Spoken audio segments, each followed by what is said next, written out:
إن أول بيت وضع للناس للذي ببكة مباركا وهدى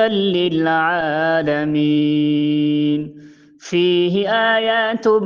بينات مقام إبراهيم ومن دخله كان آمنا ولله على الناس حج البيت من استطاع إليه سبيلا ومن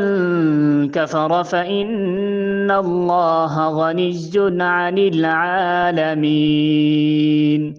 قل يا أهل الكتاب لم تكفرون بآيات الله والله شهيد على ما تعملون قل يا أهل الكتاب لم تصدون عن سبيل الله قل يا أهل الكتاب لم تصدون عن سبيل الله من آمن تبغونها عوجا وأنتم شهداء وما الله بغافل عما تعملون